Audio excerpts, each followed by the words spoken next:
মানুষের পাশে দাঁড়ানো, শান্ত থাকা আর সত্যের পথে চলাই আসল মানবতা। ভগবানের ওপর বিশ্বাস রেখে যদি আমরা ভালো কাজ করি তাহলে জীবন অনেক সুন্দর আর শান্তিময় হয়ে ওঠে।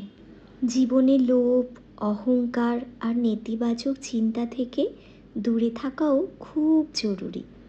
কেমন আছো তোমরা সবাই? সুন্দর একটা দিনে তোমাদের সবাইকে স্বাগত জানাই। চলে এলাম আবার আমি তোমাদের সঙ্গে একটু গল্প করতে, প্রতিদিনের মতো।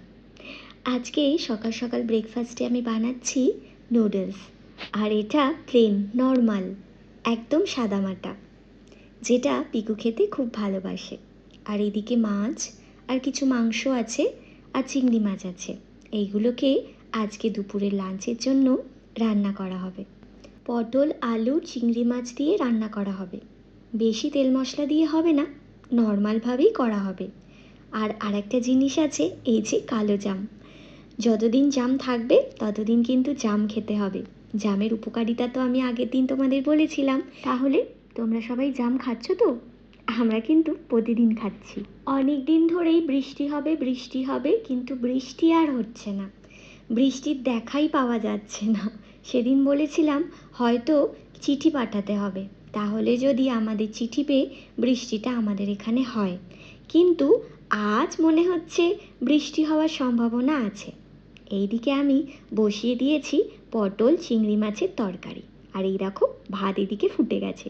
আর বলতে না বলতেই আকাশ দেখো পুরো কালো হয়ে এসেছে, একদম অন্ধকার। রান্না করতে করতে দেখি হঠাৎ চারিদিকে অন্ধকার হয়ে গেল।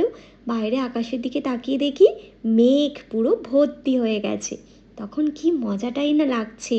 আর এই রকম পরিবেশে বাইরে বেরিয়ে আকাশটাকে দেখা যে কতটা সুন্দর লাগে আর কতটা সুন্দর অনুভূতি, সেটা ভাষায় প্রকাশ করা খুব কঠিন হয়ে যায়। শুধুমাত্র আমাদের প্রাণের কবি রবীন্দ্রনাথ ঠাকুরের ভাষাতেই প্রকাশ করা সম্ভব হয়।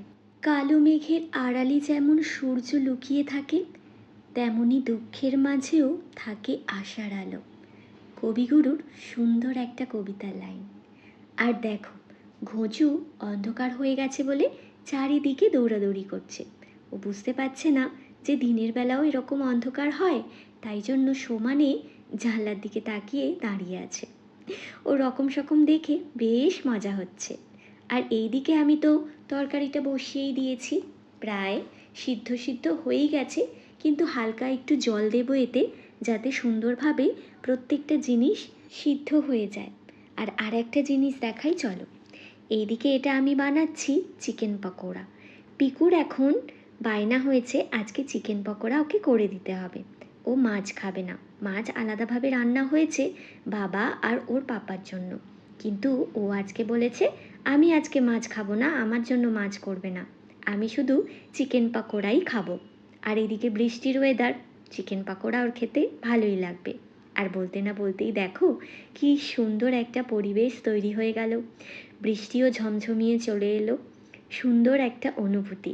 এ যেন মনে হচ্ছে প্রকৃতির এক জাদুকরী খেলা। এখানে রবীন্দ্রনাথ ঠাকুরের আর একটা কবিতার লাইন মনে পড়ে গেল। গগনে গরজে মেঘ, ঘন বর্ষা। প্রকৃতির সব ভাষার উত্তর রবীন্দ্রনাথ ঠাকুরের কাছে ঠিক আছে। চলো তোমাদের সঙ্গে বাকি রান্নাগুলো শেয়ার করে দিই।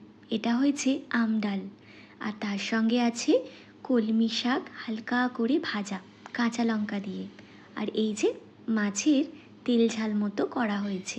ব্যাস, এই হলো আজকের আমাদের মেনু। তোমরা সবাই কমেন্ট করে জানিও আজকের ভিডিওটা কেমন লাগলো তোমাদের। আর একটা কথা, আজকে তোমাদের কার কার বাড়িতে বৃষ্টি এসেছিল কমেন্ট করে সেটা জানিও। আজ তাহলে আসি, টাটা, ভালো থেকো তোমরা সবাই।